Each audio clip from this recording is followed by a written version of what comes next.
ಚಿಕ್ಕೋಡಿ ಮಾಡಿದ್ದೀವಿ, ಇವತ್ತು ಬೆಳಗಾವಿ ಮಾಡ್ತಾಯಿದ್ದೀವಿ, ಮತ್ತೆ ಚಿಕ್ಕೋಡಿ ಮಾಡ್ತಾಯಿದ್ದೀವಿ. ಸೊ ಮಾಡಲೇಬೇಕು, ಯಾರೇ ನಿಂತರೂ ನಾವು ತಯಾರಿ ಮಾಡಲೇಬೇಕಲ್ಲ, ಆ ಹಿನ್ನೆಲೆಯಲ್ಲಿ ಮಾಡ್ತಾಯಿದ್ದೀವಿ. ಅತ್ನಿ ಹೋಗಿ ಅತ್ನಿ ಶಾಸಕರನ್ನು ಭೇಟಿಯಾಗಿದ್ದೀವಿ. ಬೆಂಗಳೂರಿಂದ ವಾಪಸ್ ಬಂದ್ಮೇಲೆ ಅಲ್ಲಿಯೂ ಕೂಡ ಹೋಗ್ತೀವಿ.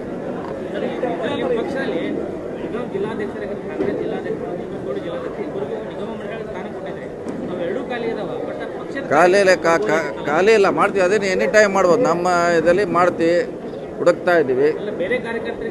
ಮಾಡ್ತೀವಿ ಖಂಡಿತವಾಗಿ ಮಾಡ್ತೀವಿ. ನೀವು ಹೇಳಿದ್ದನ್ನು ಗಮನದಲ್ಲಿ ಇದೆ. ಅದನ್ನು ಎನಿ ಟೈಮ್ ಮಾಡೋದು ನಮ್ಮ ಕೈಯಲ್ಲಿದೆ, ನಾವು ಮಾಡ್ತೀವಿ.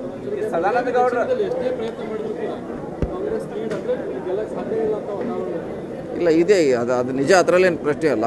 ಅದನ್ನೇ ನಮ್ಮ ಕಾರ್ಯಕರ್ತರಿಗೆ ಹೇಳಿದ್ದೀವಿ, ಡಬಲ್ ಮಾಡಲಿಕ್ಕೆ ಅಷ್ಟೇ ನಮ್ಮ ಟಾಸ್ಕ್. ಆಗುತ್ತೆ ಜಾಸ್ತಿ ಓಟ್ ತೊಗೋತೀವಿ ಸಾರಿ, ಖಂಡಿತವಾಗಿ ಜಾಸ್ತಿ ಓಟ್. ಅದಕ್ಕಿಂತ ಘೋಷಣೆ ಆಗಬೇಕಿಲ್ಲ, ಆಗೋವರೆಗೆ ನಾವು ಮತ್ತೆ ಹೋರಾಟ ಹಿಂಗೆ ಮಾಡ್ತಾನೆ ಮತ್ತೇನು ಮಾಡೋಣ. ನೋಡೋಣ, ಘೋಷಣೆ ಆಗಬೇಕಿಲ್ಲ, ಆಗುವವರೆಗೆ ಹೇಳಲಿಕ್ಕೆ ಆಗೋಲ್ಲ. ನೋಡೋಣ, ನಮಗೆ ಗೊತ್ತಿಲ್ಲ, ಅದು ಅವ್ರಿಗೆ ಡೆಲ್ಲಿಯವ್ರಿಗೆ ಗೊತ್ತು ಯಾವಾಗ ಮಾಡ್ತಾರಂತ. ನಮ್ಮ ಕೆಲಸ ನಾವು ಮಾಡ್ತಾಯಿದ್ದೀವಿ, ಯಾರೇನಿದ್ರು ಗೆಲ್ಲಿಸೋ ಜವಾಬ್ದಾರಿ ನಮ್ಮದು, ಮಾಡ್ತಾ ಇದ್ದೀವಿ. ಅನುಕೂಲ ಆಗ್ಬೋದು, ನೋಡೋಣ. ಯಾಕಂದರೆ ಇಡೀ ರಾಜ್ಯ ತುಂಬ ವಾತಾವರಣ ಸಮಸ್ಯೆ ಆಗಿದೆ. ಹಾಂ ಇಲ್ಲ, ನಾವು BJP ಅಂತ ಅಷ್ಟೇ ನೋಡೋರು, ವ್ಯಕ್ತಿಗತ ಇಲ್ಲ.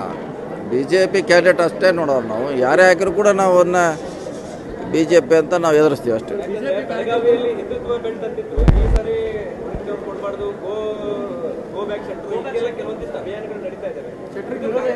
ಇಲ್ಲ, ಅದು ಏನು ಹೇಳಿದ್ರು ಅದು ಅವ್ರ ಪಾರ್ಟಿಗೆ ಸಂಬಂಧಪಟ್ಟದ್ದು, ನಮಗೆ ಸಂಬಂಧ ಇಲ್ಲ. ನಾವು ಯಾರೇ ಬಂದರೂ ಕೂಡ ಎದುರಿಸಲಿಕ್ಕೆ ತಯಾರಿದ್ದೀವಿ ಅಷ್ಟೇ. ಅದು ಅವ್ರ ಪಕ್ಷ ಚರ್ಚೆ ಮಾಡಬೇಕಾದ್ರೆ ನಮಗೆ ಹೇಳುವಂಥದ್ದು ಪ್ರಶ್ನೆ ಅಲ್ಲ. ಹೀಗೆ ಮಾಡಬೇಕು, ಹಾಗೆ ಮಾಡಬೇಕು ಅಂತ. ನಾವೇನಾದರೂ BJP ಅಭ್ಯರ್ಥಿ ಅಷ್ಟೇ ನಾವು ಎದುರು ನೋಡ್ತಾ ಇರೋದು ಅಷ್ಟೇ.